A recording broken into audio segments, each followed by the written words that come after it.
G'day everyone, I'm David Reedy. Welcome to Piano Finally, a podcast by an old bloke who's getting around to learning the piano. Finally.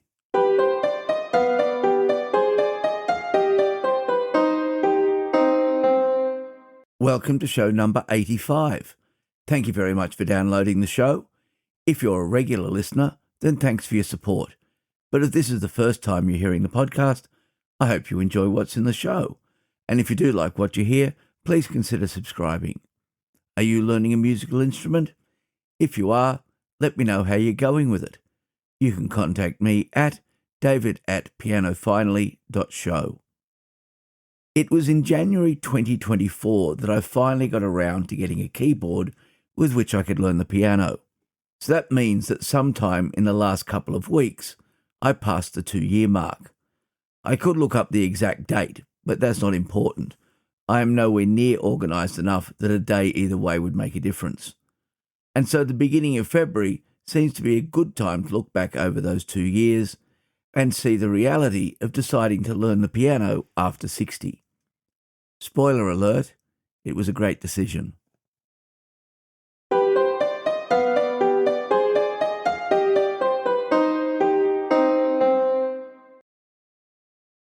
I had forgotten that this show existed. Many years ago, it was on ABC Radio National on Sunday mornings after The Hitchhiker's Guide to the Galaxy. I'd been listening to Douglas Adams and kept listening for the music show. This was around the time I first had enough weekly income to start a music collection, and as the music show was pretty much the only classical music journalism show on the radio at the time, I followed it fairly closely. As I moved on from buying lots of CDs, I stopped listening to the show. And besides, I was busy on Sundays, and this was well before podcasting was a thing. In fact, it was before the internet was really a thing.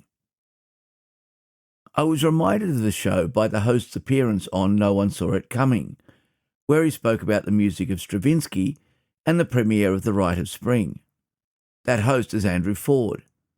Andrew Ford is a composer and music journalist who was born in England and later moved to Australia in 1983. He worked in the music faculty of the University of Wollongong before joining the Australian Broadcasting Corporation in 1995. All of this is to say that Dr. Ford knows music.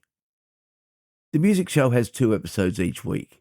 They are each around an hour long and are first broadcast on Saturdays and Sundays on Australia's Radio National. Of course, who has time to sit down and listen to the radio at a fixed time each week anymore? So the shows are much more widely consumed as podcasts. Each episode is exactly 54 minutes to fit in with its radio time slot and appear in the podcast feed just after they've been broadcast. The show is mostly an interview show, generally with 2 guests, 1 in each half, although this format moves around a fair bit. One of the things that the ABC is known for is sponsoring many of the symphony orchestras and classical ensembles concert series. So you might be expecting that the music show would concentrate on that type of music. And it does, but pretty rarely. Instead, the show covers every conceivable genre, including ones I had never heard of, and in a recent program, one that even Andrew Ford had never heard of. Over the past month, Andrew's guests have included Neil and Tim Finn from Split Enz, Ruben Brown with music from Arnhem Land, Andrea Keller with underground French music of the 1960s, and Ursula Jovic singing Nina Simone. There have been extended stories on the place of the bouzouki in Irish folk music and the legacy of Midnight Oil's Rob Hurst, who died recently. The shows definitely have an Australian bias, and the guests are often on the show as part of their Australian tours. But as the ABC is non-commercial, there is little in the way of obvious promotion.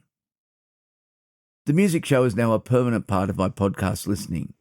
There is never a show where I don't learn at least one new thing, and in most cases I learn a lot. Andrew's style is relaxed and informed, he lets the interviewees speak, and there are always musical sections to illustrate points. I'd really recommend giving the show a try, even if you're not down in Australia. There's a link in the show notes.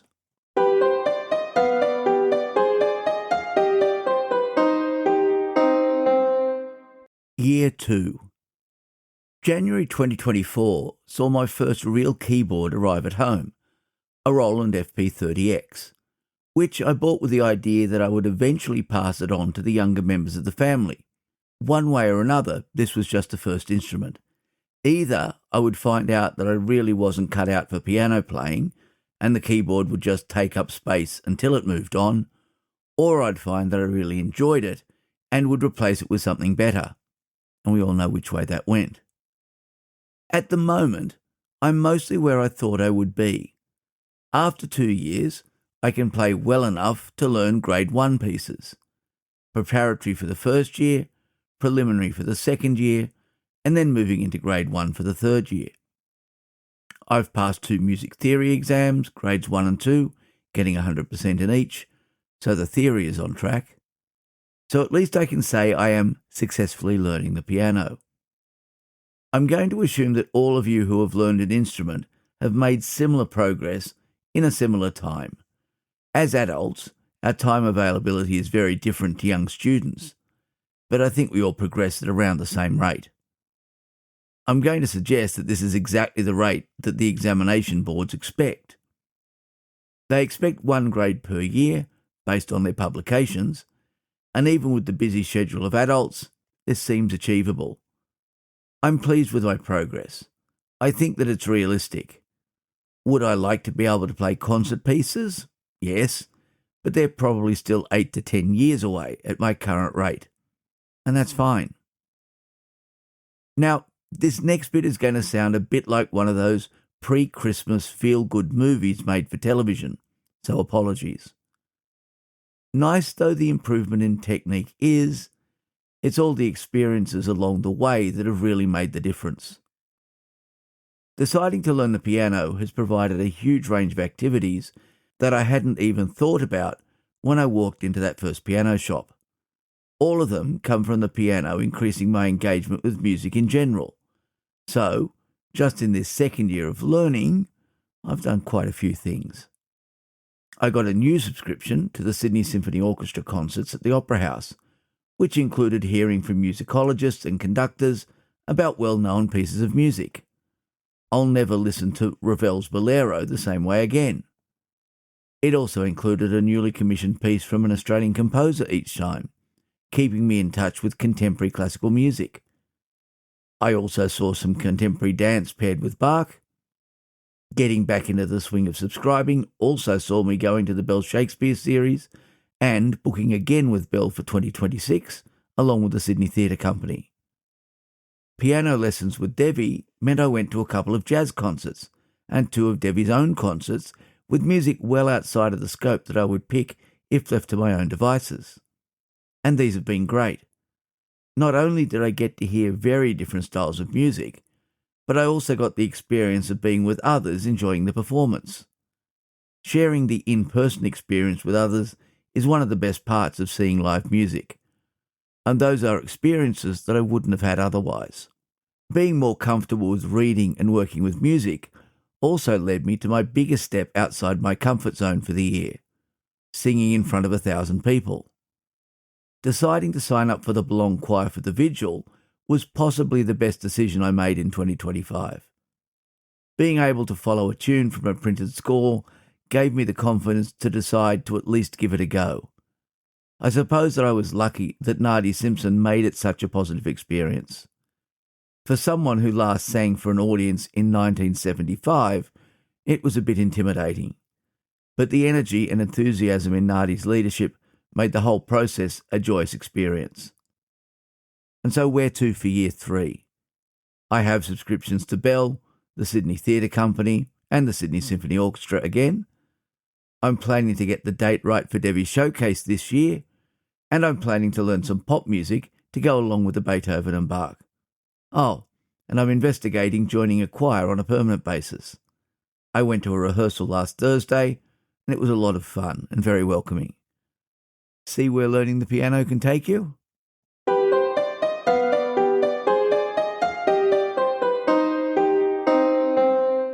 This isn't really a review. I haven't had a chance to check it out yet. I wasn't going to include a review in this week's show as I haven't bought anything new or got any new music books, which is what would normally go here. But as I was finalising the writing today, a video from David Bennett popped up announcing his new YouTube channel and podcast. It's called How Do You Do? And it's an interview program where David speaks with other creators. The lineup looks interesting, and as I like his existing work, this one is definitely worth sampling. There's a link in the show notes to the YouTube channel.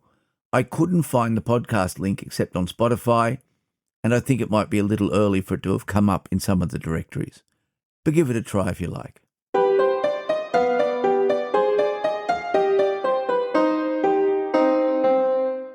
Music this week will include a lesson with Devi on Monday and another choir rehearsal on Thursday. Apart from that, I'll be trying to fit in at least 30 minutes a day at the keyboard. That assumes I survive the school swimming carnival on Friday. If you'd like to contact me, email is the best way. You'll find me at david@pianofinally.show and the website at www.pianofinally.show. In both cases, Piano Finally is all one word. The show is also available on Spotify and as an audio-only stream on YouTube. You can subscribe via any popular iOS or Android podcast application or from directories such as Apple Podcasts, Spotify, or YouTube. I also post an excerpt and a link for each episode as an Instagram reel. If you're learning an instrument, let me know how you're going. Let me know what your progress has been like over the last few years. What's going well? What are you still struggling with? And how are you managing your time? And so until next week, I hope your piano stays in tune and you enjoy your time at the keys.